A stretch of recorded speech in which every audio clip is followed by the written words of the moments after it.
Hello, welcome. Thanks for joining me, everybody. It has been a while. Let me just tune that music down a little bit. There we go. Yes, it's been a couple of months since I've been streaming. It's been it's been a couple of months. So let's put it that way. I took a break to catch up on a few other miscellaneous things. I mean, between the podcast and my baking stream, my baking content and proper reviews and things, was falling a bit behind. So I took a break and then struggled to catch up to find that momentum again. Part of which was, as you can see behind me, I have a new setup. A friend is moving to the States and was leaving his Kallax behind. So I adopted that. And, oh, there's our cat cameo. Yeah, I adopted that to both reorganize my collection, but also it provides, oops, there we go. Provides a more consistent backdrop there. We had like 3 different shelves stacked on top of each other with between art stuff and the printer and books and a whole bunch of stuff that is now out of the way, out of sight, out of mind. Hello, Max. Welcome. Thank you for joining. The camera isn't that new. It's the one I've been using for a while, but probably a bit of lighting makes a big difference. Yeah, I've purposed some other lights I had. I'm not sure if I like the exact setup there. Obviously, you can't see. Oh, hang on, let's move this way.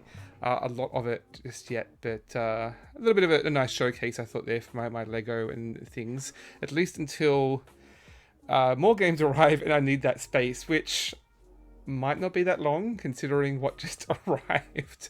One second, I actually have to just turn off the baby monitor.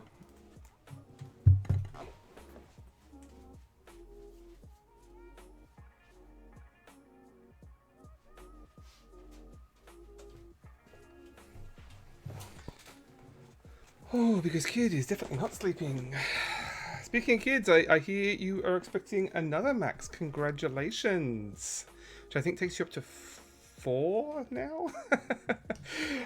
Good luck with that. So what are we doing today? I mean, I was catching up with everyone. As I said, it has been a while, but I don't have any Gen Con or big sort of con updates. At least I wasn't able to make it down for that, so I'm very jealous of all the reports I'm hearing. Max, I think you were there.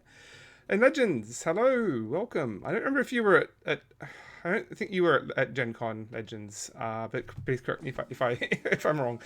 How are you doing? Okay, so we can chat a bit while I start unboxing this, because that will take a while. I figured I'll do a little bit of unboxing first, then maybe switch over to some floppy nights, and if we're going good okay for time, I can continue with the unboxing, because there is 3 boxes arrived, and the shipping notice said there's 65 pounds between the 3 of them. Oh, this hang on, where are we? Yeah, so that's the core box there, but it is a chunk.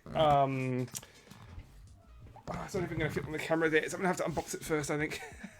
I was not at Gen Con, no. I was just saying I don't have much to report. A lot of streamers right now are doing their sort of Gen Con debrief. I was watching Ruel last night.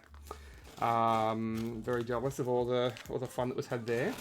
So looking forward to Shucks. It's going to be here in Vancouver in a couple of months.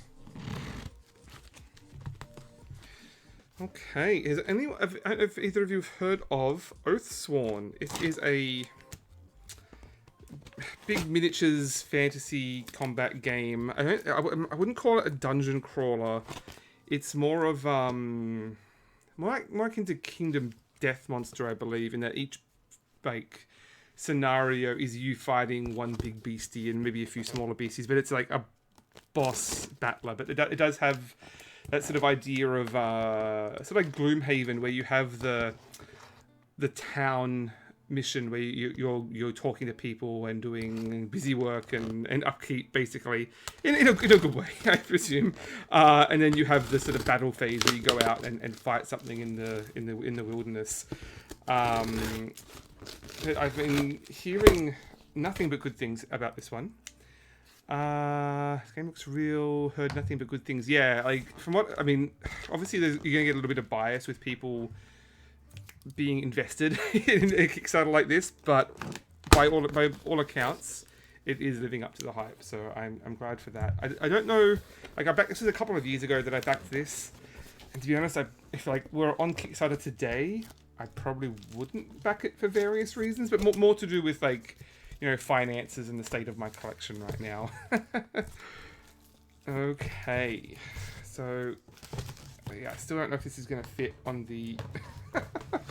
Let's see if I can get it out of the box first. Hang on. Oh. Okay. There we go.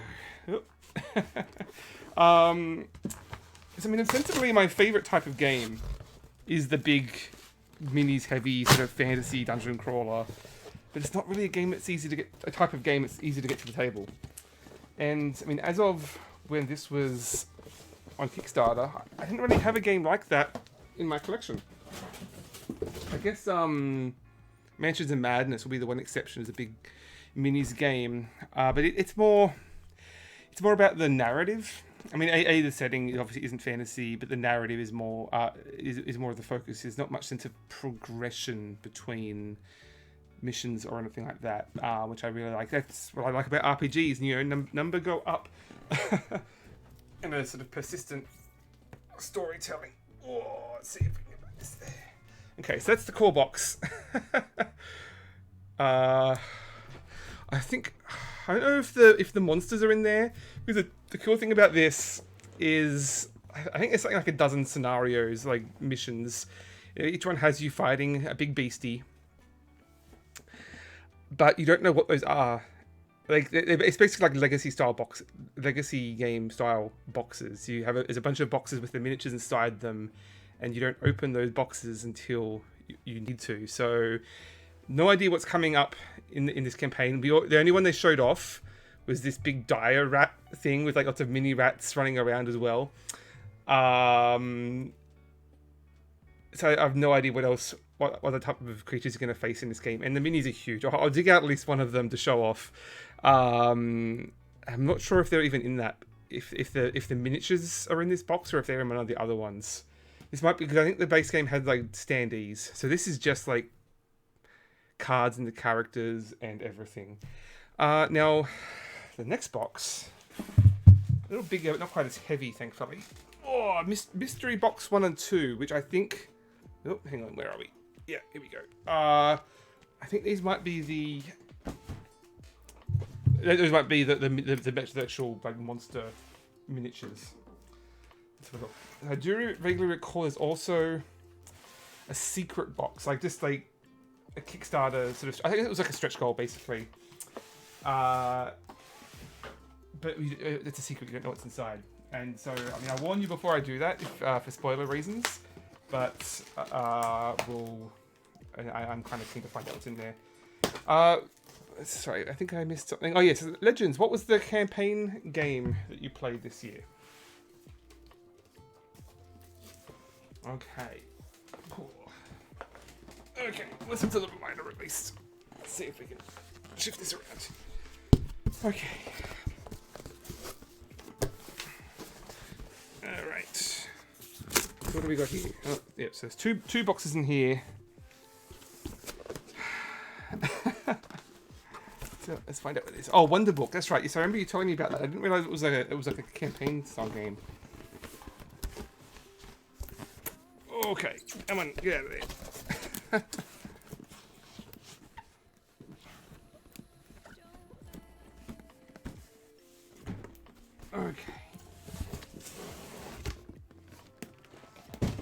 Okay, so Mystery Chest 1.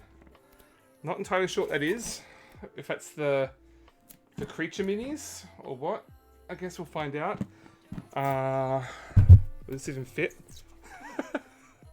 No, it doesn't really fit. Man, I mean, then this is going to take up like 2 calluxes by itself. And you got. Okay, so it's the same box, just Mystery Chest 2. Okay, well, before I go opening any of these, I will see what's in the in the third box, which I think is some of the miscellaneous things. Because I may have gone all in on this. Just there's some of the accessories in this are pretty cool, and that will make sense in a second. Oh, here it is, the secret box. We'll open that shortly. I think that's the only big box we'll open for now, and maybe I'll poke at some of the rest after we play some Floppy Nights. But I'm very curious what's in here. Secrets.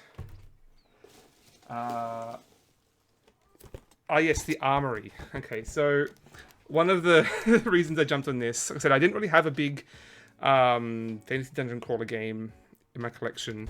I decided this was going to be the token. I want to say dungeon crawler, but it's not a dungeon crawler, but something like that. Fantasy battler game, minis game. One of the cool things I decided that this was going to be my my sort of token game is, so the character miniatures, apart from just looking really cool in the first place, have removable limb, like their arms pop off, and so basically you can replace their weapons. So when you find a new weapon in the game, you actually replace the arms on your miniatures with new weapons. And that, I mean, that was an add-on, but that was a cool concept. I've heard that they're a little bit loose. You have to like put a bit of glue in there just to make sure they well, you don't want to glue them in fully, but it's a little bit of glue to sort of make it hold a little tighter. So that's the armory. That's just a whole bunch of arms. Literally the armory. Yeah, so I'm curious how many like combos there are there. Okay, what's next? Ooh. Okay, yeah, we have to open this at least. Oh wait, maybe not. This is spoiler. The maps in this pack. Maps in this pack contain major spoilers. If you wish to preserve the mysteries of the game, do not open. I was looking at a I think it was in Senate, the like SENET, Senate, the board game magazine was doing a feature on maps, and they a particular map artist. I don't remember his name, her name. I don't recall, but one of which was this, and like, yeah, very like, I think it's the same person who did the Gloomhaven map, but a lot of fine detail, these sort of old school medieval style maps. So I'd love to open that up, but spoilers, so we'll see. I'd like to look at one of them at least. Oh no, there goes, oh jeez, okay. This is the other thing, terrain box, and this is bigger than I thought. I guess maybe more stretch goals or something, but it's like trees and fences and like village, like huts and things, like basically terrain miniatures that I figured would be really cool just to have on hand for, like, you know, D&D or other role playing games, and just place setting, like any other fantasy game that could be cool for like little backgrounds. That's another big box. Okay, I was not expecting one that big. There's one more thing in here. Let's have a look. Oh, of course, art book. I think that's it. I think that's it. Yeah. Oh wait, no, there's something. Metal coins. There we go. Okay. Well, let's quickly open these. Oh, Dennis, hello, welcome. How are you? How was your trip to Ireland? I assume you're back now. I think you're back. And how is Marvel Snap treating you? I don't know if it's actually officially out yet in Canada. And yes, this is a Kickstarter thing. It was a couple of years ago, this one. It's called Oathsworn, as you can see. Big fantasy role-playing game, but like a boss battler, like Kingdom Death Monster, basically. So we got shiny art book. You know what? Let me move. I've got like a dozen boxes everywhere right now, so let's have a quick look at this. Let's gloss on that there.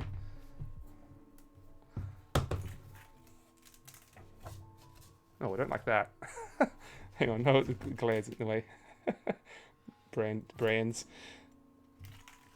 Let's have a quick. Yes, I remember you saying you like at some ridiculously high level, but I'm not sure what the like cap is. I do like the art style. This is it's very Diablo, which I'm a long time fan of. Like sort of very, very gothic fantasy. But I do. Like, I was looking over, like trying to remind myself what characters were in here, and I think like there's not that many female playable characters in the game. But I remember what are there seemed quite tastefully done. I think, and you got a freaking bear guy that you can play as. He seems very cool. Yes, she looked cool too. Avi. So yeah, that's the art book. I'll be digging through that later. Okay, so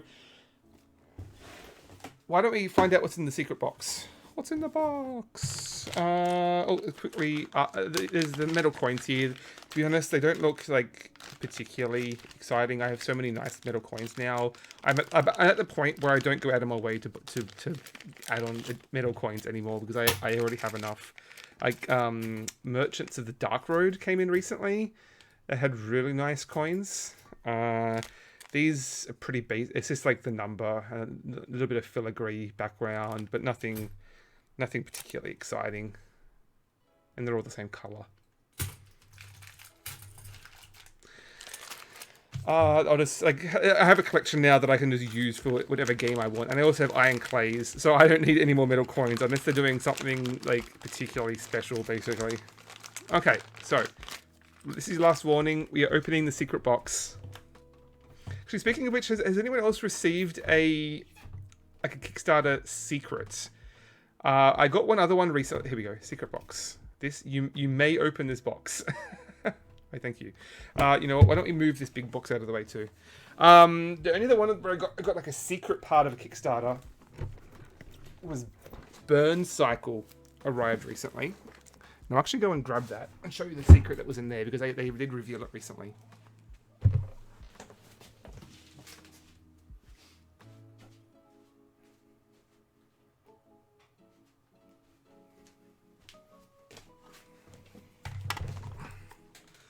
So one of the add-ons in the sort of all-in box for Burn Cycle was this like portfolio of lore booklets, just talking about the factions and characters and that. But included in that, you pull up all the lore booklets and you find a cassette tape. I mean, okay, so the cassette tape's not in here, but there was an actual tape in there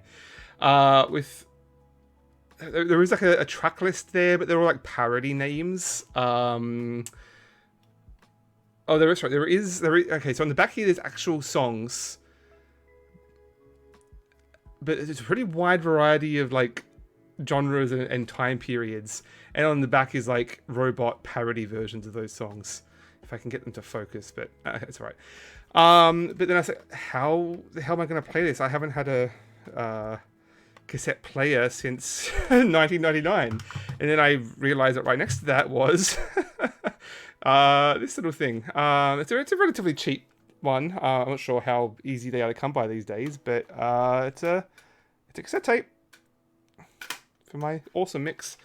Which I was only just a couple of months ago. I was at there's a store here in Canada called Sunrise Records. I'm not sure if they're in the States. I don't think so. But they do. It's like they do CDs and records. Obviously, a lot of pop culture like Funkos and board games. There, I was there the other day and they had cassette tapes for sale, and that was really surprising. I know there's obviously a huge market for records these days. People will say that it sounds better on a record, but who's actually looking for cassette tapes? Like, is there an argument to be made for cassette tapes sounding better other than nostalgia? I don't know. They're very expensive. Okay, you can pay $40 for like the best of Queen. Sorry, I missed some chat there.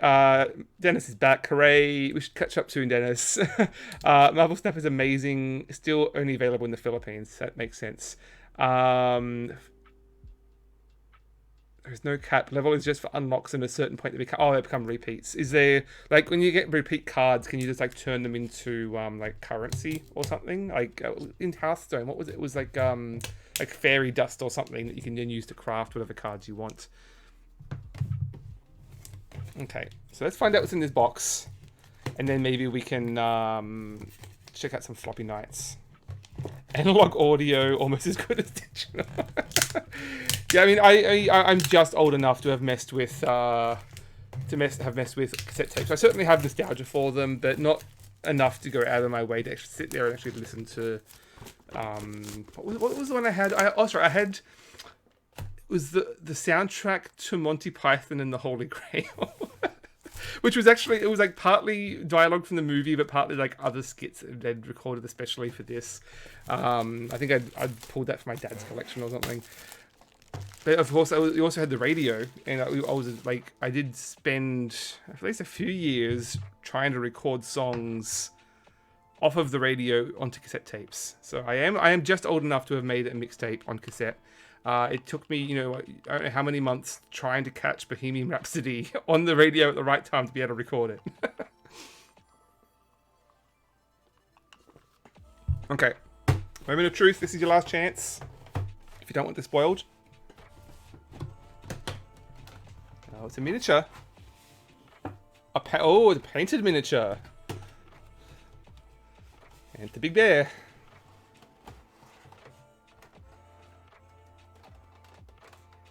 Oh, hang on, tape.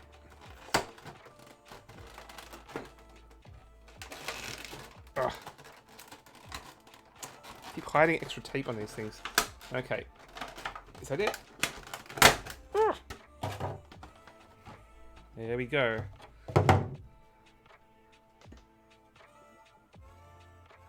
That's pretty cool. I'm not sure if this is to scale to the rest of the creatures in the game. Because I know you can play as this guy. But he's like, hang on, like, I think the regular miniature is like, a third of that size. So you can just play as one giant bear and everyone else as tiny people. But that's pretty cool. I guess you're not meant to actually play the game with this. It's just a collectible decoration or something. But that is pretty cool. The base is a little, like, I'd probably want to do something a little more interesting with the base. It's just like a matte green. But I could probably touch him up with a few highlights. I would say that the bear dude with the claws did push me over the edge to backing this. He seems pretty cool. Well, he can sit right there. Okay. So that is the secret of Oathsworn. I think before time gets away from me, I will play a little Floppy Nights. And if people are still around, if I'm not falling asleep, we can take a look at some of the actual game after. But I'll obviously be posting some photos as well. And I have packing peanuts everywhere now. Okay. Well, let me switch this over. I once went on a sound scavenger hunt. Each team had a car, a cassette recorder, and a list of sounds they needed to get. They said we had a few hours and said, go. We drove to different places to get a train, doorbell, dog barking, car skids, songs on radio, and other sounds. That sounds so cool. I guess you could get like a portable cassette recorder now that you think of it. Like I used to have like a dictaphone that I used to like record like study notes and things on. That's a really cool idea. I guess you could easily still do that today with just with your phone. Just get a recording app or something. Different places. Getting car skids. I guess if you live in certain parts of the city, that might not be too hard to find. Okay. Let me just get it up here. Why don't we switch over? Hang on, let me boot up the game first.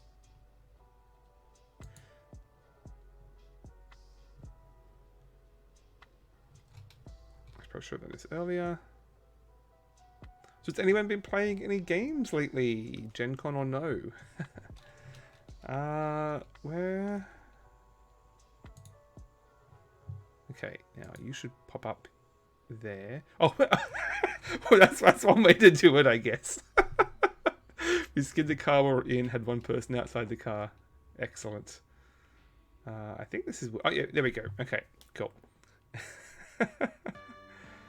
Yeah, I remember doing a couple of scavenger hunts back in, like, Scouts back in the day. They were always fun. Okay, I've sort of tweaked the sound here. In fact, we'll turn off music. And...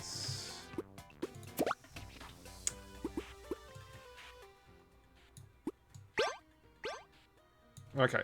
Oh, playing a lot of Into the Breach on iPad. Yeah, I played a little bit of that on Switch, I think it was. I think it must have been around the time my daughter was born.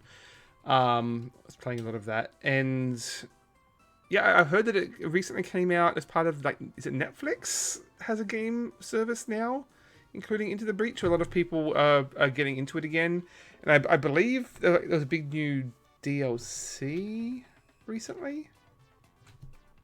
Yeah, that's a good game. It's a little too deterministic for my. I like a little bit of like luck in my tactics game, as you might see shortly. But yeah, I guess this is a little. I think this does have a few comparisons Into the Breach. At least on the tactics side of things, rather than not the deck building side of things, obviously. But I think FDL was more my speed. That had a bit more variety. What are we doing? We're loading a game. So, for those who may have missed it, my podcast, the Omni Gamers Club with Mark, we covered this episode before last. It was the last video game we covered. Where am I at? I'm here. Okay. Yeah, so it's an interesting mix of, like, obviously everyone is, like, since Slay the Spire got big, everyone is doing deck building, but or deck building and this is deck building and tactics, like your Fire Emblem or you're Into the Breach. What's the other one? Final Fantasy Tactics, which I was not into back. I missed that era of PlayStation, but it's yeah, it's an interesting little hybrid. There's a bit of both. Let me just remind myself where we're at. I seem to recall I was doing very badly at this game and gave up well before Mark and also Aaron from Boards Alive also joined us for that podcast, and they both got much further than me in this game. Into the Breach is a puzzle game in disguise. Yes, it's very chess-like. You actually have to be able to, because everything is known. There's no, like, once the information is on the board, like once all the pieces are on the board, you can kind of play ahead everything that's going to happen. There's no roll of the dice. Whoa, there I just lost the lights. Hang on a sec.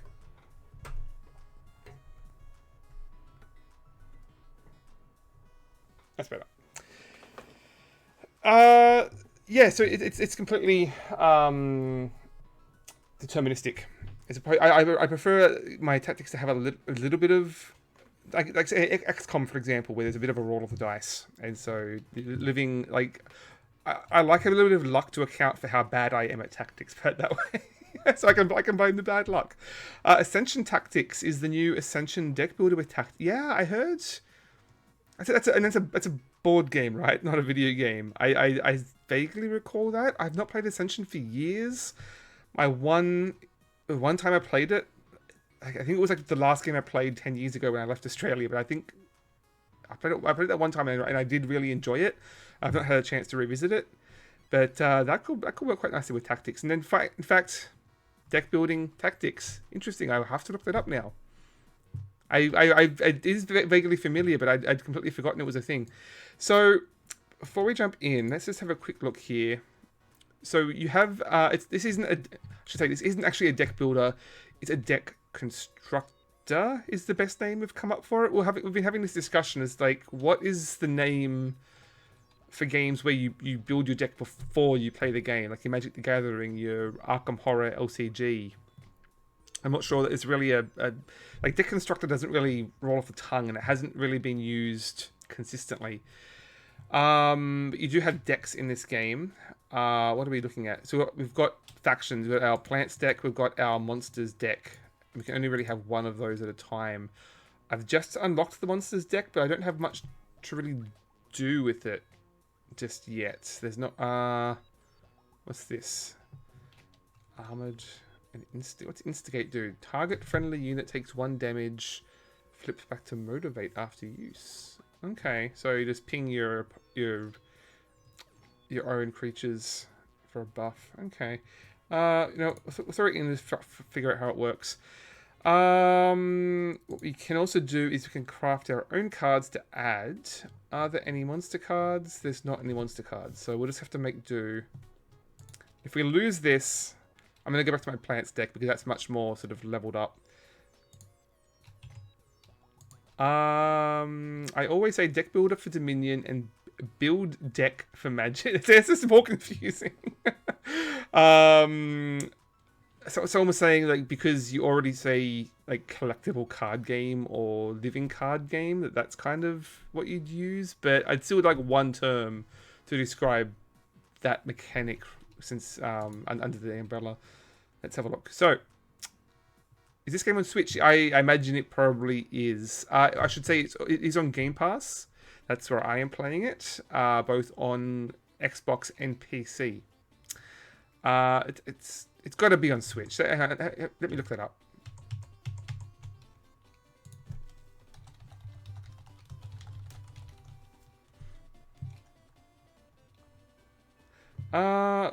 It might not be.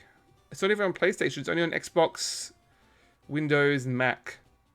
I might have to imagine it will be on there eventually, though. It seems pretty perfect for that.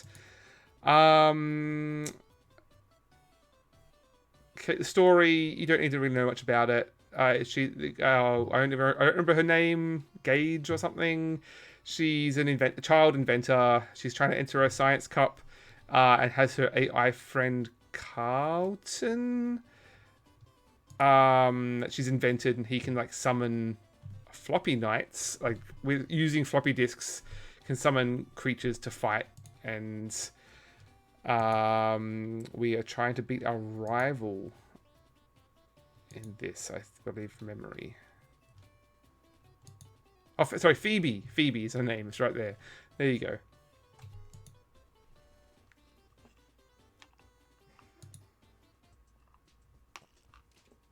So, you start out with the plants deck, and then after a couple of, after several missions, you unlock the monsters deck. But by that point, you have a lot of options for your plants deck, and you're, very little for the monsters. So, I feel like my plants deck is much more overpowered right now. So, it kind of discourages you from experimenting with the new decks.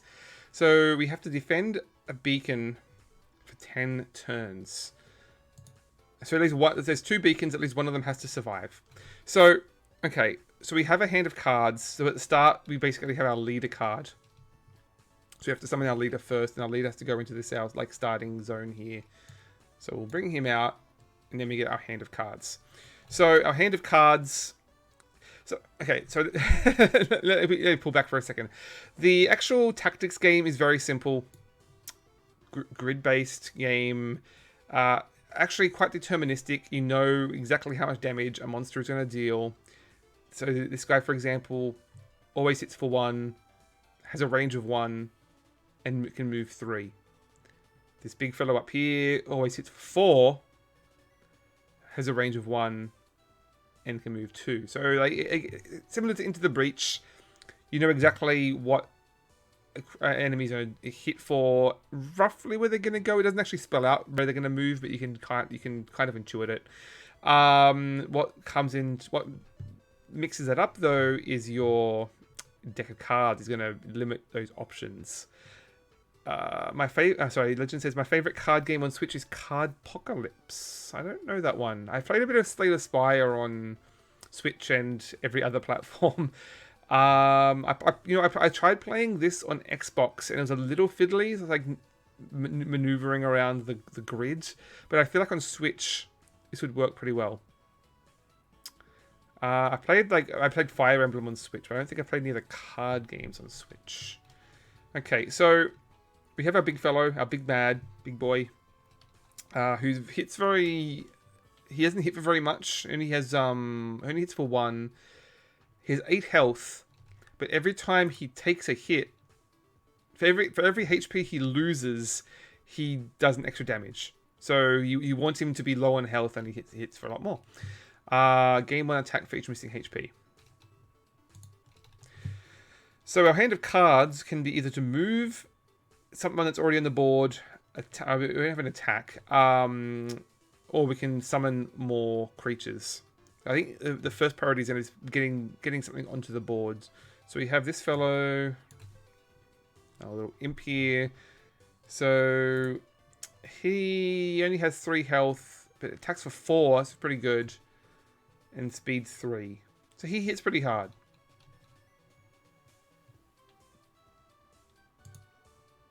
He also did... What was the other ability he had? Instigate?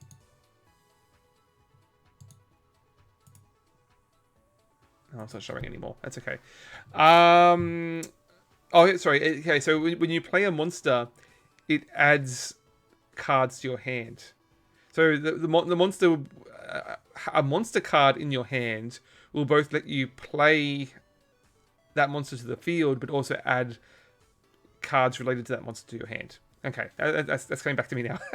So we've got this card now, which I can use to do damage to a monster and flip to a more powerful version. But we know that damaging this guy is actually good. We want him to lose at least a little bit of health. So that's a good combo right there. Now, the other side of the card would be target friendly unit and gains 1 speed and attack, which that is actually very good. Yeah, I like that card. What else have we got here? Healing. We have each time a unit takes damage this turn, gain an energy and draw a card. I smell a synergy. In this one, lets me like basically rush in a straight line. Okay, so here's what we want to do. We only have 3 energy left. And you can see the cost for these cards here. So we're going to play this one first. It's free. Now, if we use this to ping our friend here, so we'll ping the big fella, which gives us more energy back and more cards. So now we can put out another character. So a ranged fellow. So he's got 2 attack, only 2 attack, but also 2 range. Okay. Attack an enemy, add strike.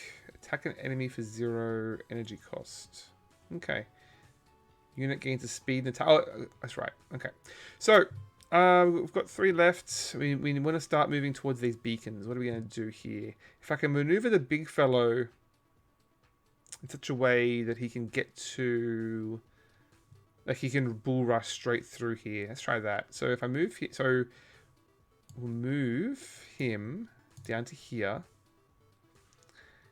So he normally only be able to move 3. 1, 2, 3. But if I play this, he can rush all the way straight through to here and beat up on this fellow. Now, generally to attack an enemy, you have to also play an attack card. Like something like this. But every one of your units gets 1 free attack. This gives you a little bit of certainty. You can rely on at least getting 1 attack per enemy. Sorry, per unit that you have. So I could have him attack again. Oh, did he? I think he damages you. Yeah, he counters. But again, that could be good. So he's got 4 health. But in this guy only does 3 damage. Like I attack him again, but he would hit me back. Can this guy reach? What's his movement? 3. 1, 2, 3. No, I wouldn't quite reach. Okay, let's see what we've got here. I think we want to send the archer up top to start defending that beacon. So why don't we do that? If you stand on trees, you get a shield, basically. It prevents 1 damage, but they're temporary. And You know what? I'll leave him there. He can take a hit. That way he's going to hit harder next round. So let's just focus on moving everybody up. Okay, that's it. To end turn. Discard your hands. So enemies generally just seem to move towards the closest unit or objective. If I can't move towards one of my units, they're going to move towards a beacon, basically. They're pretty dumb. Okay, so what have we got? We've got another bull rush, a couple of moves, an attack, move and restore.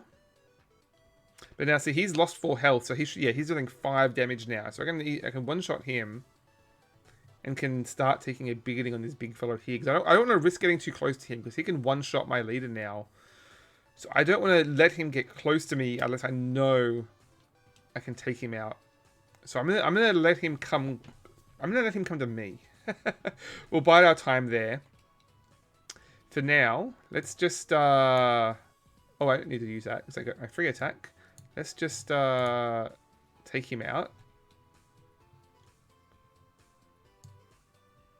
You know what? We're gonna bull rush. Oh, I can't quite reach the tree. Damn. That's okay. I'll move him over there to take out this bat. Now, if he moves to here, I'll then be able to snipe him. But he does like 2 damage. Yeah, it's going to be a waste of energy to just ping him. Not that I have a lot else to do right now, though, to be honest. So why don't we just... I think this beacon is going to be the facing more hits. So I'm going to move him up here. This guy can only move 2. So he's only going to get as far as these 2 units. These 2 squares. As long as I don't move there, he can't get at me. So... do I move it? No, I can't. No, I could. I can at least ping at him. Let's do that. So I'll move... oh, I have free attack. So that's good.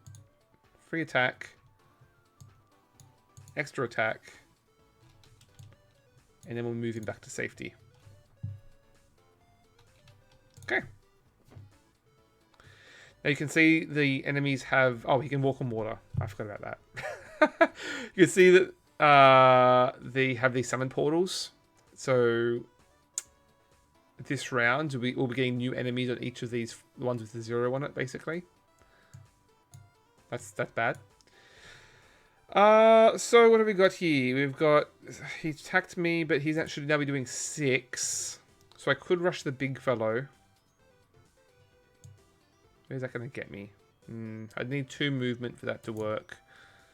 But what else do I really have to do here? Not much. Might be worth it. Oh, you know what? You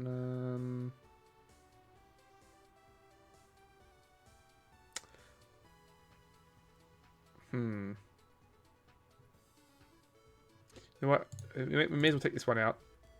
Get it out of the way. So now we're going to... we only have the 1 move. That's a concern. I can't sort of move him in and back again.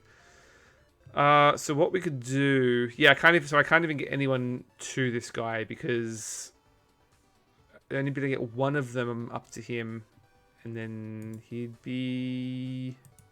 I can't kill him in 1 shot. Put it that way. Alright. So I think I can just keep everyone away from him for now still.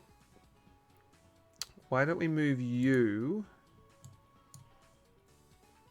further over here? And you can stay there, you're safe. So it's no point me chasing after all the enemies up here. I'm better off camping near the beacons and letting them come to me. There's not a whole lot for me to do right now, though. I feel like this is going to be a bit of a waste. Each time, attack. Yeah, I'm just don't have enough movement to really maneuver this round. Oh well, let them come to me.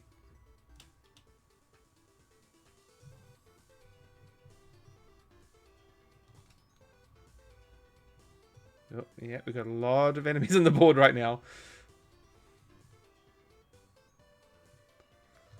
Now, unfortunately, that's the problem with this monster deck not being very powered up. I think these are all of my... literally all of the units I have. Like, if I had more cards, I could easily match how many units the enemy has, but until I actually win some battles and get new cards, I can't actually increase that. So we're on a bit of a disadvantage here, but we do have a lot of moves. Now, they have 3 movements, so he could easily move down here and attack. And he does 2. I probably want to go on the offensive there.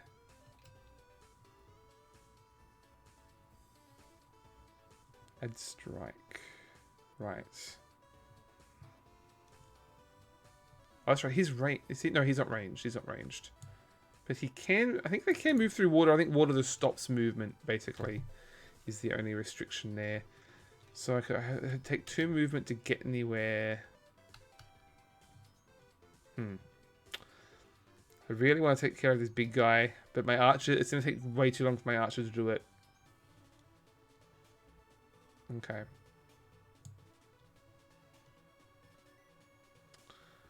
Take 3 movement to get him up to the big fellow. Okay, well... I think we just have to keep playing with these guerrilla tactics, basically. If I do this... Then... Attack... Attack. Attack. No, hang on. There we go.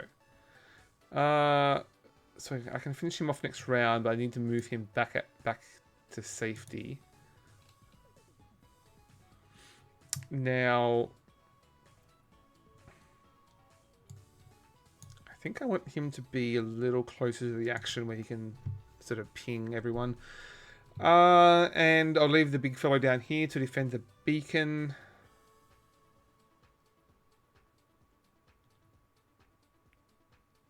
Okay. I think that's all we can do. Oh, I should have moved him to the... Damn. Should have moved him to the forest to give him defense, because now the big fellow's going to come down and hit me. Oh, no, he can't because he's in water. Ha! You can only move 1 space in water, I guess. There you go. Alright, so... Yeah, obviously I want him to be low on health, but if I ever need to give him... I don't want him to be too low. So I could heal him a little bit. Because these need 6 damage to kill them, and he is doing 6 right now. So I guess I like where he's at for the moment. You can finish him off. Nice. Now, I only want him to move up if I know I can kill him. It took me 3 hits to do it. I've got 1, 2. No, I've only got 2 hits. So I can't risk that. Actually, I'm quite lucky where these guys are at because they can only move into the water. Then they'll be stuck there and I can run around and kill them next round. So that's good. But I'm not liking where we're at with this. I could damage something. He has got... Yeah, I think it's the only way is damaging him and hoping that I get another attack. Okay, let's do that. He doesn't have a count. No, he doesn't have a counter. That's fine. So attack. You can always heal anyway, so it's probably fine. It's fine. It's fine. So we'll damage him, and that should... Yeah, it took his armor. Well, that would have been useful before. Still don't have an attack, but I can move out of danger's way. So why don't we... I kind of don't want to heal though. He's going to move to here. So I want him to be there.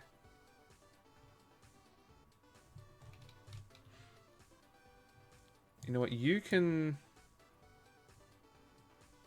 move back up. I don't want to heal because I need this guy to be able to one-shot these two big guys. Okay, so I think we'll leave it there.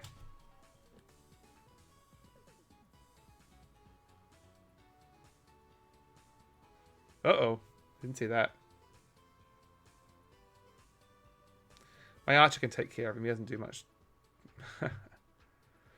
Okay. Oh, they moved two. I thought they were going to stop in the water. I'll just cost one. It doesn't stop you. It just costs an extra movement. Ah. Oh, he's very low. If my leader dies, I am dead. Dead big time. So let's take him out. This guy could be a concern. He's got a big range, so I need to be very careful that he's not going to rush me.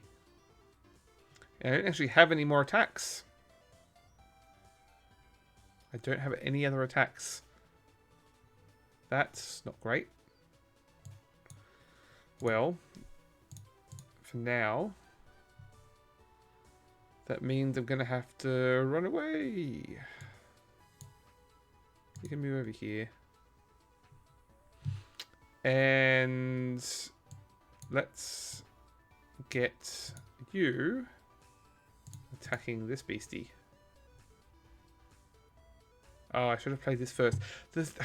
I really want this game to have an undo button. Because you have... It's all deterministic. Like, once you've drawn your cards, everything... Like, there's no random factor. So I taking it back wouldn't reveal any new information. I wish I could take it back and play this card first instead, because I do that every single time. It's not going to make a difference to do any of those things now, so I'll just end it.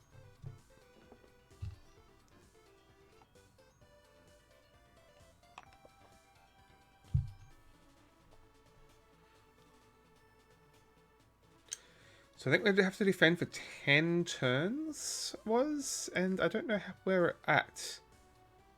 Oh, we're on turn 7. Oh, it's only 3 more. That's not too bad. Well, we can easily finish that. That's good. Now, do we have the attack to follow through if I rush back in here? Move 2 extra tiles. No, I don't really. I can give him 2 attacks, but he'd still be vulnerable. Let's, you know what? Let's do this. Move him in and heal 1, because he still has 7 attacks, so he can still one-shot everything. So then he can one-shot that. He can one-shot that. And this guy I can't deal with, but I think I just move out of the way. Nothing else can really catch up to me just yet. So I think we're good. Wait, where can he get to? So he's got 3 movements, but it's going to cost him 1, 2, 3. Okay, so as long as I move here, he can't get at me. Okay.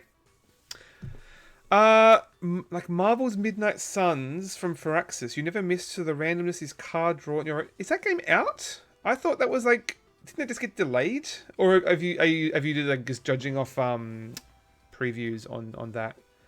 You never miss to the randomness is card draw in your own tactical ability. I forgot that game was a card game.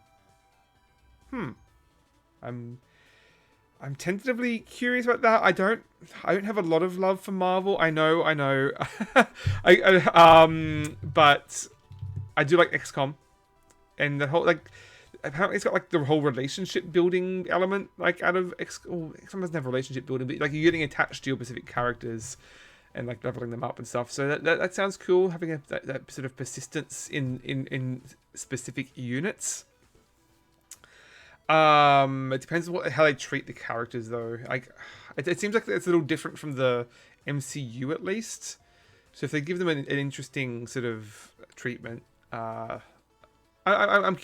tentatively curious. How about that way? I haven't seen any actual previews for it yet. I didn't realize those were available yet. I will check that out. And what was the other? Oh, Ascension Tactics. That's the other thing I need to to look up. Because, yeah, one thing I was discussing on the podcast, I don't think there's anything in this game that wouldn't make it a perfectly fine board game. Like, there's no particularly... Like, the upkeep is all very simple. Like, the monsters are all just, move towards the closest enemy. The card draw would be easy to do. The numbers... I mean, a little bit of the number tracking, maybe, in health and stuff. But there's nothing particularly robust or, like, involved in, like, Slay the Spire doing like, a huge number of like, random effects and drops and all those other features. Like, I think this would work pretty well as a board game. Like, cooperative board game, obviously. Or I guess you could do 1v1, but... yeah. I think it would work fine. What's this guy doing? He can move into the water and attack me. So what am I going to do with that? Christopher Odd on YouTube has had a lot of access and is even doing detailed character profiles. He's from Calgary. I'm not familiar with Christopher, but I will look him up. But first, let's kill some monsters. Okay, got that. He's not coming close anytime soon. But my poor little archer here really can't hold out against this. So, I think he's going to need some help. If I move... Yeah. Let's do this. Wait, I don't have any attack cards, so... I could move him up, but... It's not going to make a difference as to how much damage you can do unless I do this, and that's going to be very risky. But look, I don't really have much else to do right now, so let's do this. Get your free attack in. Take a hit. I could kill him, but then he would kill me. Then, or I could just run away. I could also heal, but I don't know that it's going to cost me. I can heal and run away, or attack and run away. You know what? Yeah, let's attack. Oops. Let's attack. Attack. And then everyone run away. I think he needs to be down here. And you need to be...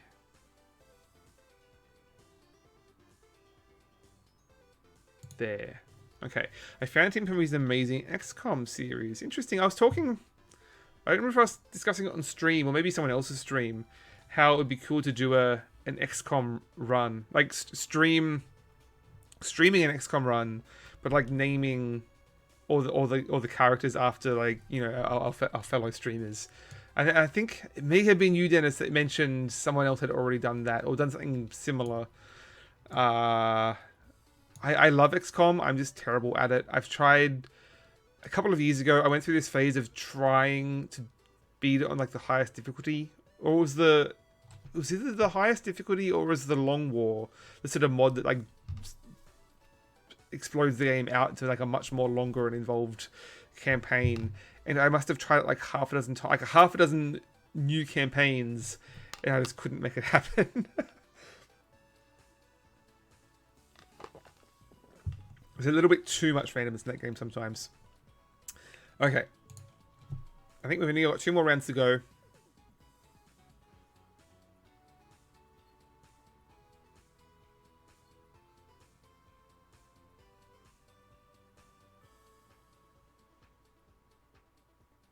A lot of monsters. Turn 9. So yeah, 1 or 2 rounds to go, I think.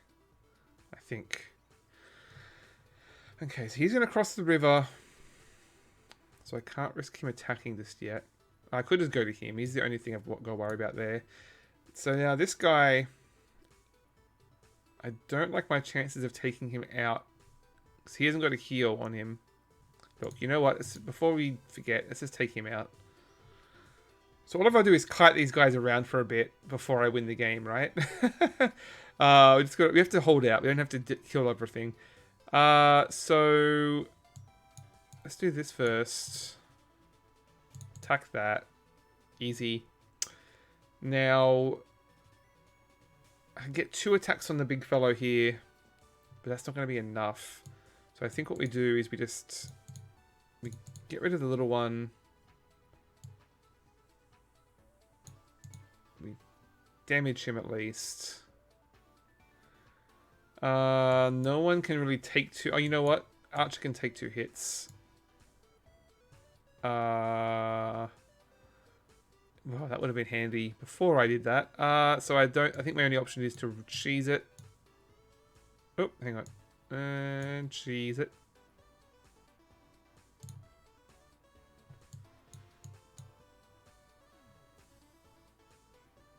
Okay. I did it. I named all the characters after friends. I posted 5 to 7 minute edits of each mission with a voiceover on my YouTube. Oh, I missed that. Yeah, I mean, I've obviously done a campaign naming everyone after my friends, but yeah, I didn't know you recorded that. Well, edited it. But there's a couple of great mods for XCOM 2. Where, like, this adds a bunch of like pop culture characters, and actually, like, my favorite one was having Wolverine in my XCOM squad, and like giving him there's a some kind of claw or like fist ability in that in that game. Of course I gave that to him, and he I remember he was rushing up to a monster, to an alien, but I didn't see there was an explosive canister there, so he just like punches this alien and the whole room explodes. That was a lot of fun. Okay, so turn 10. As far as I know, this is the last one. We just have to survive.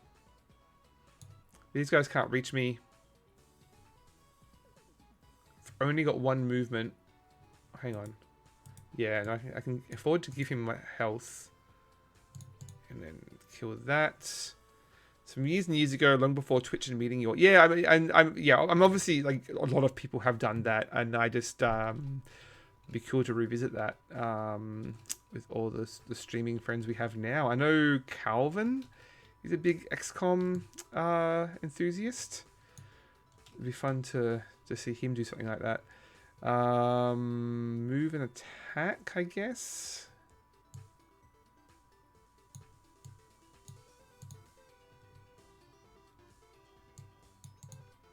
Move and attack.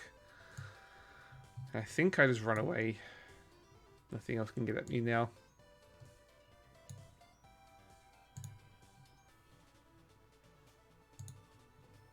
That should be it. Right? Do I win? Do I win? I must have played this level like 4 times before we recorded the podcast, and I just could not do it. I don't know what was wrong with me. It doesn't seem that difficult now in hindsight.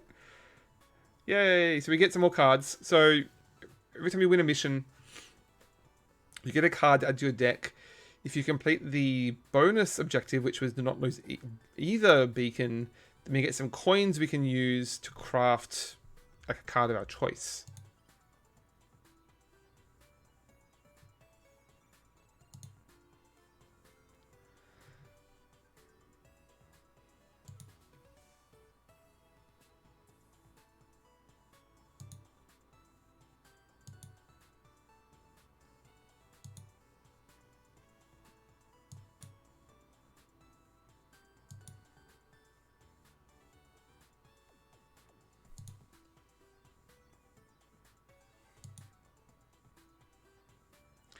The story in this game is very twee.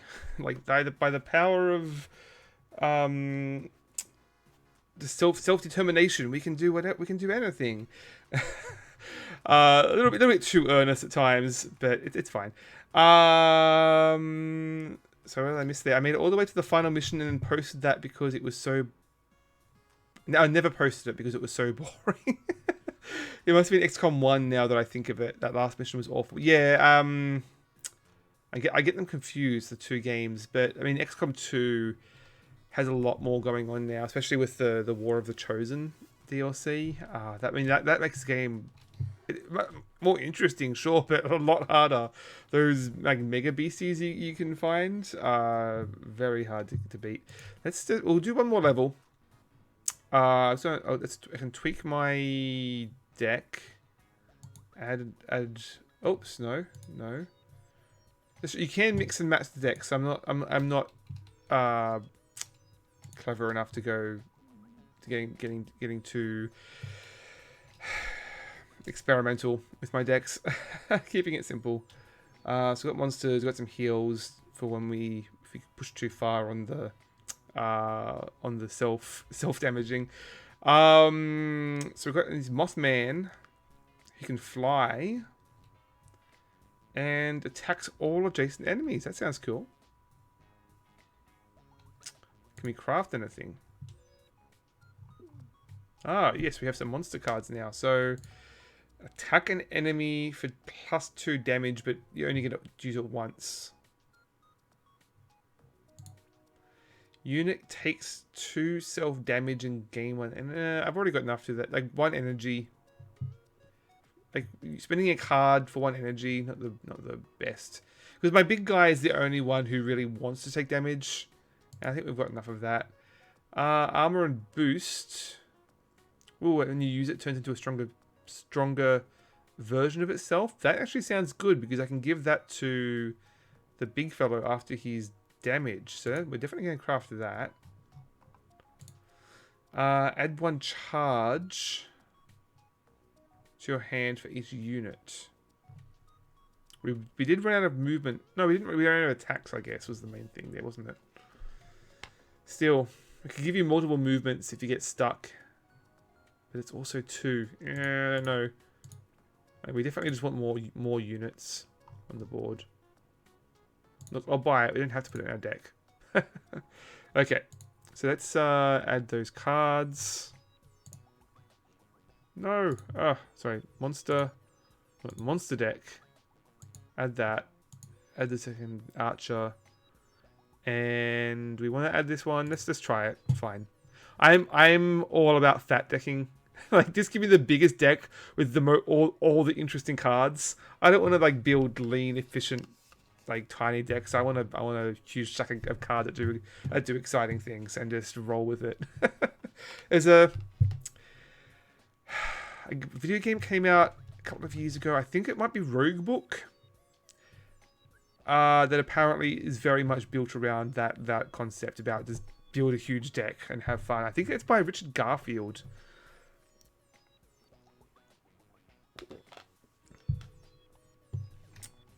Okay. So let's do one more level.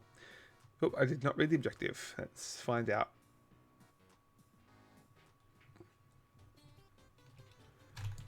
Okay.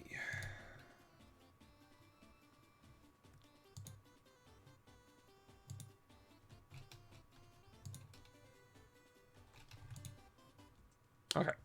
So we'll stick with monsters. See if you can make this work. So what do we have to do? Win this battle. Defeat all the enemies. Easy.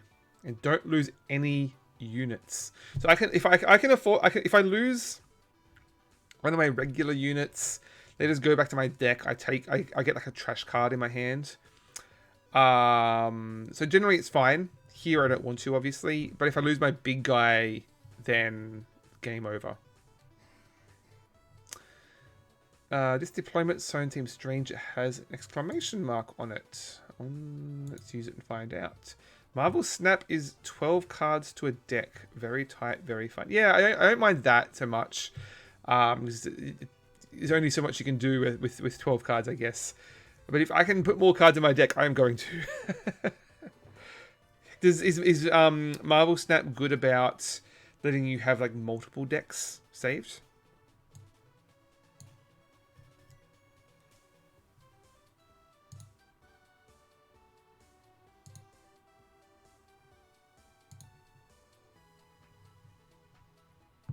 Oh, okay. So, any other guys? Someone have to go down there. Well, big guys up here. Okay. Well, Don't have anything else to summon just yet, so let's just make some havoc. He only has like 1 attack, so I'm just going to have to like soak up some attacks for now. There's literally nothing else I can do, so I may as well get some armor from there. You know what? What does the button do? Press the big red button. Oh, I think it's a bridge. Okay. You have 5 slots, maybe. Okay, about 10 slots for decks. Interesting. Okay. Wait, is it a wall? I literally can't. I don't know if I can get past that wall there. So he's just like locked in a room with these monsters. Oh, except the bats can fly over. There you go.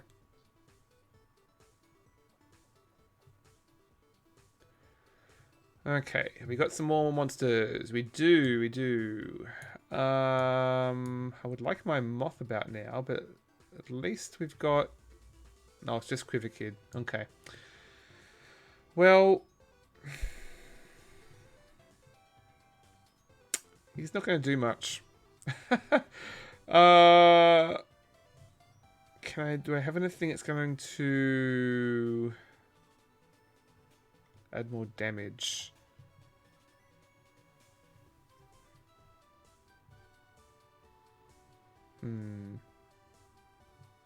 Let's do this. And then damage him. I'm probably going to regret this because I don't think I'm going to get the bonus objective this turn. Let's put it that way. So he should know how to have damage of 3. So I can take this guy out with 2 attacks. Perfect. 1, 2. There we go. And I'll heal him now because there's nothing. Oh, this guy 1, 2, 3. Oh yeah, I think I'm just shy, so I don't think he can get to me. I think. Okay, so what damage can we do up here? He's got 5 attacks. Oh, he's gonna leave them both on 1 health, which is a pain. So I may as well. Oh, there you go. Because he attacked me, I now have an extra damage to kill this guy in 1 hit. Perfect. Okay. Oh, I've still got lots of energy, so I'm gonna armor him up because he's gonna take a couple more hits. We'll get our other Quiver Kid out. Oh, he gave me another attack. Perfect. So I can kill him. Okay. Not bad. He can probably hit. No. Yeah, he only does 1, so that's fine. I don't think they can reach me. That's fine. Excellent. Oh, it says defeat all enemies, but it's going to keep summoning more, so I need to like get some better momentum here. I really want that Mothman to come out. Okay, so I mean this guy. It seems like he literally can't leave this like room here, so there's really no rush to have him kill them. As long as he doesn't die, he's fine. I'm better off putting my energy in down here. So let's see. He does 4 attack.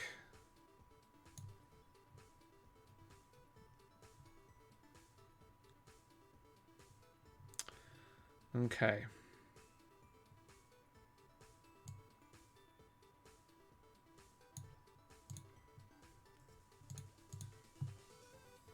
Yep. So as long as I can attack and then move away... No, he can't actually reach me now, so he's going to move there. So yeah, he can't get to me. That's good. And then I can move them up instead. Okay, so we just want to kill him. Excellent. And we can start moving the archers up. Wait. He only has 1 health. I can't actually give him more health. Okay. Oh well. Do I want to motivate? You know what? I'll motivate him just to get the card flipped. That's fine. Oh, wait. I hope these are going to... I may have just made a huge mistake. Yep. There it is. I shouldn't have ignored... he probably could have attacked... I think he had a free attack too that I could have survived that with. Oh, well. You know what? I think we're going to leave it there. I might poke at some... You know what? I'm going to open up a little bit of Oathsworn. I want to see a couple of the basic minis in the core game. That's Floppy Nights. I do like the game. It's like it's not this one of these deck building games that's just meant to be played endlessly, like so many of them now, like Slay the Spire and Marvel Snap. It has a story. You work your way through it, and you're done. And I respect that. Not every game has to be a forever game. I'm just not a huge fan of like the pre-constructed deck format. I prefer building a deck as part of the game. Is always going to be more engaging to me. And I just don't have a lot of time for that right now. So I'll leave it at that. Okay, why don't we switch back?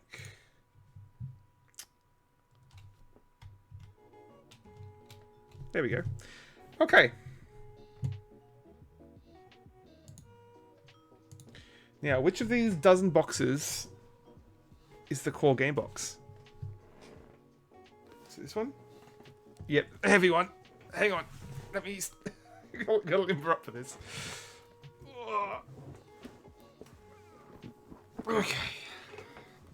Let me just get the shrink off before I dump it. It's over there.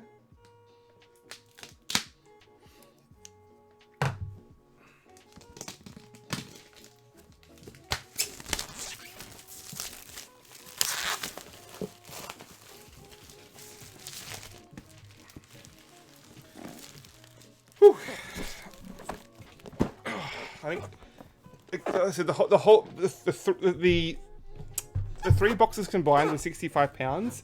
I think at least half of that is this box.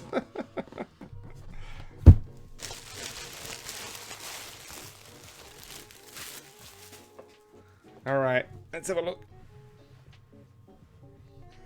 You know what? Let me just you know what? I don't think my battery's gonna last much longer, but we'll see what we get out of it.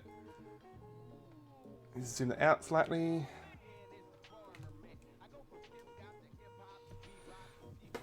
We'll see what we see until my phone dies.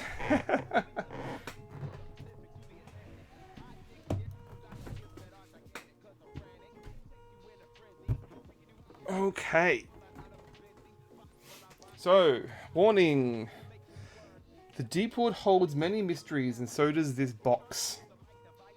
Do not open any boxes, envelopes, or books, nor look at the faces of any cards or boards until told to. Components you may look at immediately are both rulebooks, punchboards, miniatures and trays, play raids, ability cards, archetype cards, companion cards, might decks, all dice, player boards, free company sheets, and character sheets. So that's... I think I've got quite a bit of setup to do for this one.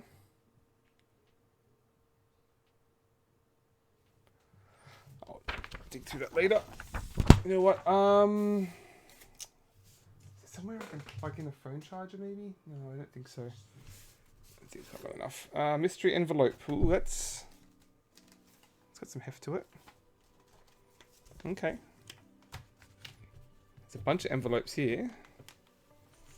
It's like 10 or so envelopes. Excellent. Oh, I have to put these together, I guess. Interesting.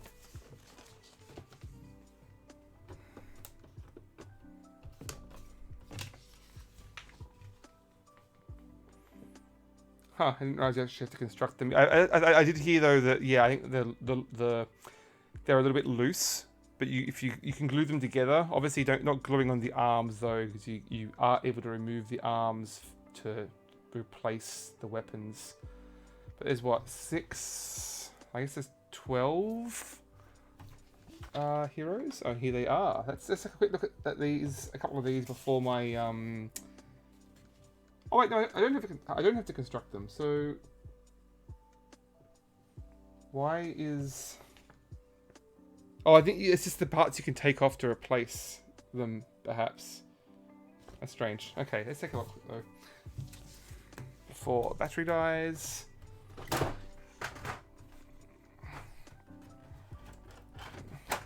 Oh, hang on. Hey. Remember this one looks pretty cool. Arvi, the sort of bird woman.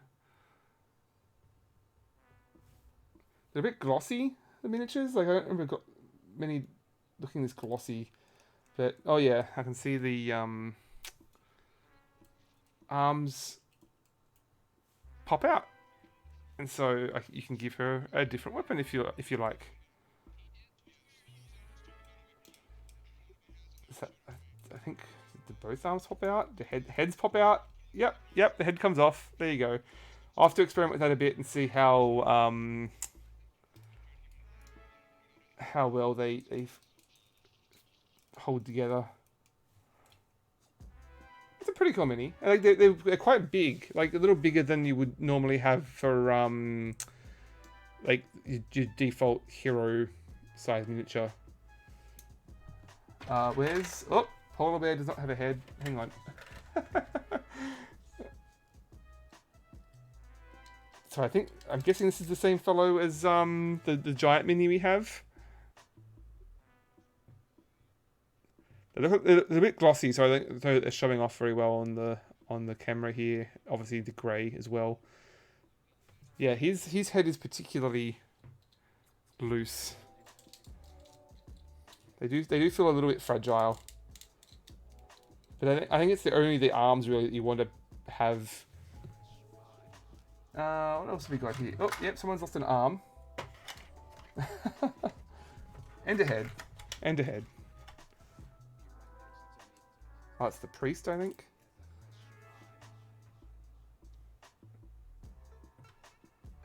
Yeah, I'm very curious about playing with the removable, the interchangeable weapons. How does this work? Oh, there we go. Yeah, basically, like they fit together fine. You just want to be like, once they're in, you want to be careful where you grab them miniature as you're moving them around.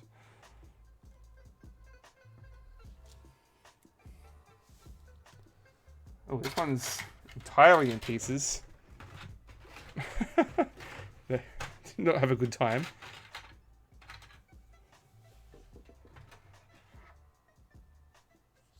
That's pretty cool. Assassin, rogue.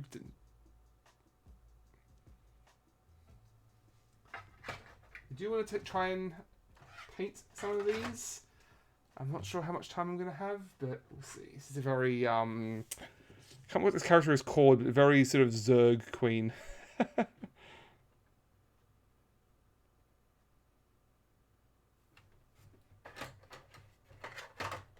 So, you know what? Before this dies, let's see if we can find the big rat.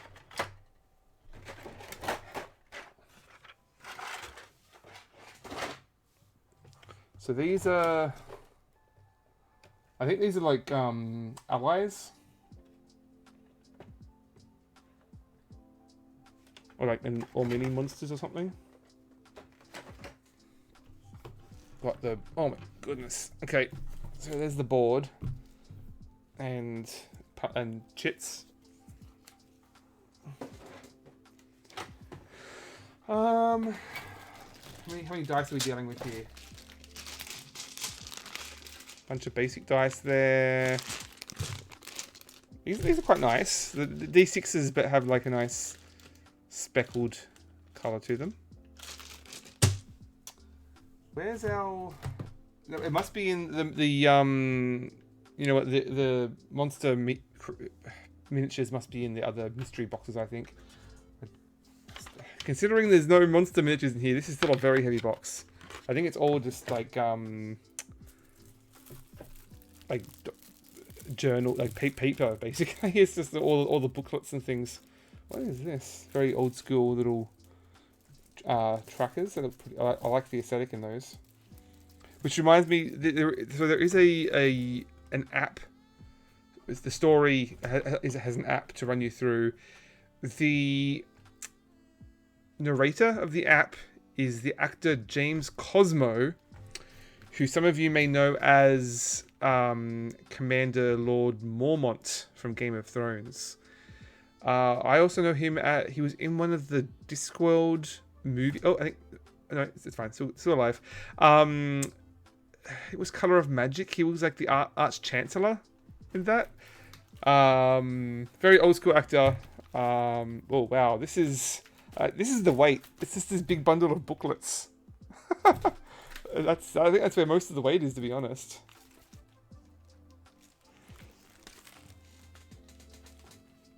And what else have we got down here? I think this is just character boards. Wow, that's a lot. Major spoilers. Do not look at the faces of these balls. Oh, it must be, you know what? It's the monsters. I bet. Also, that is a lot of cards. But this is why I like these games. Like,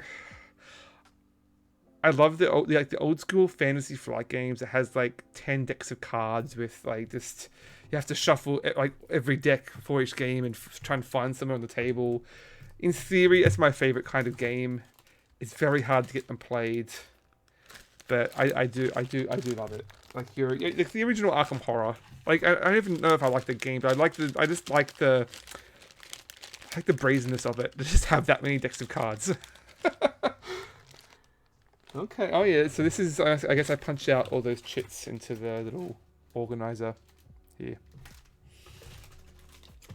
Okay. Well, I don't know where my giant rat is.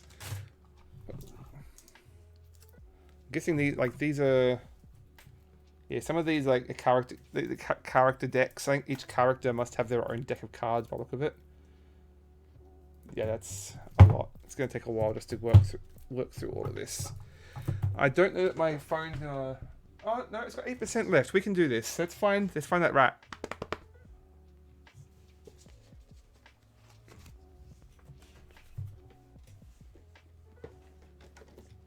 Which is mystery box 1?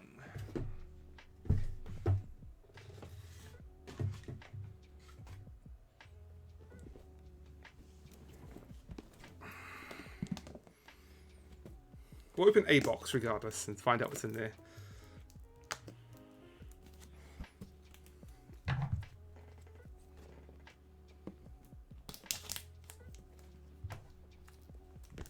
Okay. So, I mentioned that Floppy Nights we covered for the Omni Gamers Club. The next episode of that podcast we just dropped today. And that is for Tigris and Euphrates, the classic Liner Knizia game. 25 years old, that game. I mean, we had mixed feelings on it. I spoiler alert, I liked the game. I do feel it has dated a little bit. Mark didn't like it quite so much. But we had a really good discussion on that and what works and doesn't work 25 years later. But I really want to play the game in person, and I'm very curious about a new. I hear that there are rumors of a new edition. Okay, this is not what I'm expecting. There are a number of boxes in here, but they're not in order, so I don't have a box number 1 in here. But there's a whole bunch of different size boxes, ranging from. Oh, that is heavy. That's pretty hefty. Some of them a little smaller. Hey, but size doesn't matter when you're a magical beastie. Okay, well, I want to find box 1, but I don't know that. Like, I don't know if they're in order. Like, is box 1 gonna be the rat monster, or could it be something else? And look, if I end up spoiling myself on something, whatever. So let's find box 1 and open it.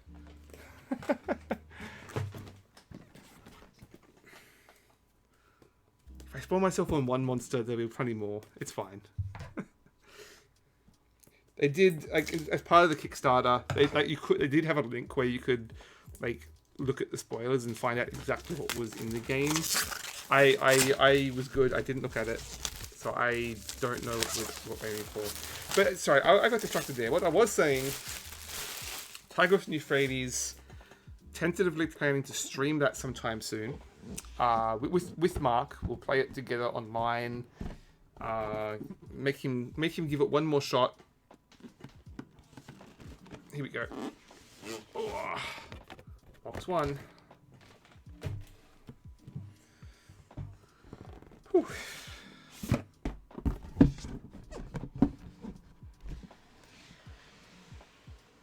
Okay.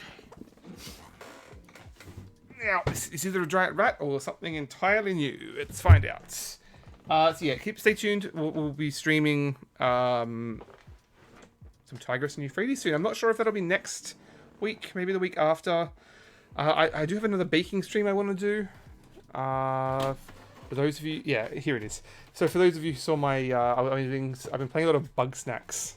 I cooked one of the dishes from that game, but I've got a couple of others I want to do, and I wanted to stream one of those. Oof. Oh. Okay.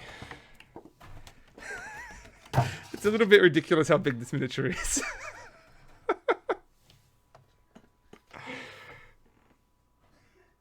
Big rat mama. Oh, it has nipples. Oh. And how many? It's like at least a dozen, 20 or so baby rats, which are probably still as big as as big as a human. You know what? This is pretty much to scale with our bear friend.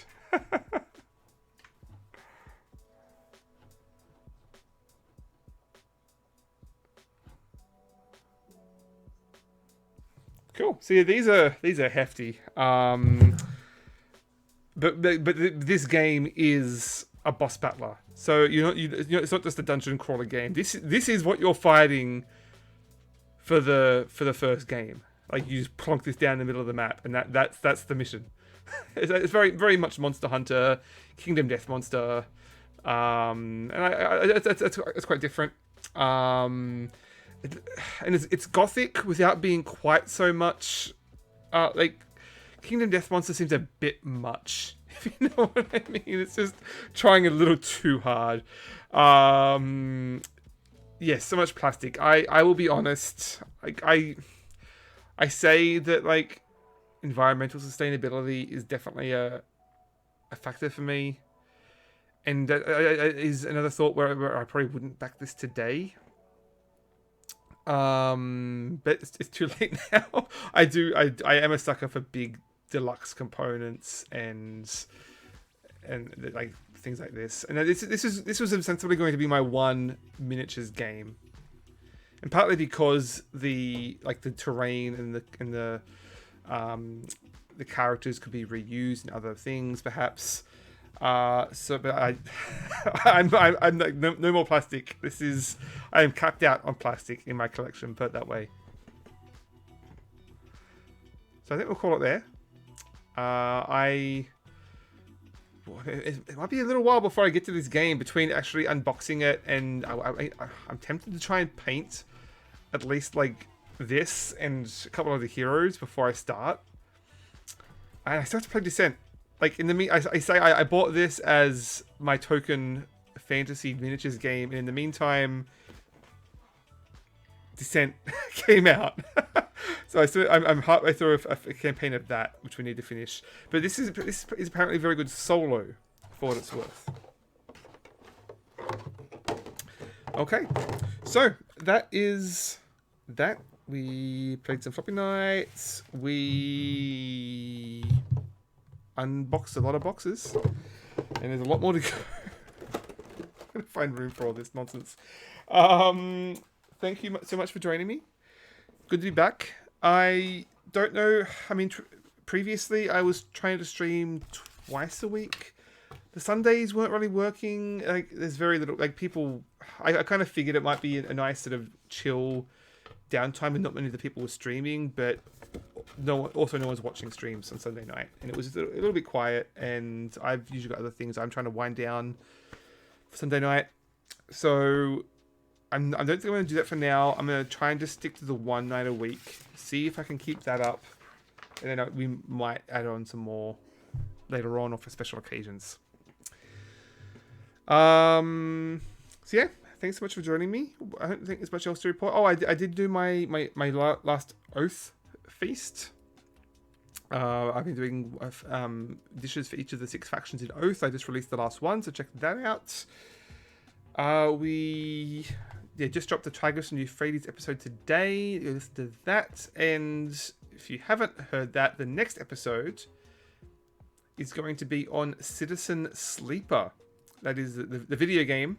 Also on Game Pass. Throw a crane in the Game Pass bucket. It is a narrative game, but you're using dice management to control your actions. Dennis, I think you'd like it. It looks a little bit like what Tharsis reminds me of, like what I saw of that. So Tharsis was very much focused on the difficulty and like survival. This is much more narrative focused. The dice doesn't end up playing as big a role as they seem they're going to. But I don't want to spoil too much. The dice are just a sort of abstraction of what you're doing. It's not really a huge like mechanical load, like no huge mental load in trying to manage that side of things. Put it that way. But it's a great game. The story is very much in this like current vogue of anti-capitalist sort of pro communities and unions and things like that. So as Waypoint, sorry, my new Waypoint shirt would say, "Fuck capitalism, go home." So I think what was their previous game? I don't know. I don't know. I'll have to look that up. But I think. No, I'm getting confused. Never mind. I won't finish that thought. Thanks so much for joining me, everyone. Let's have a quick look.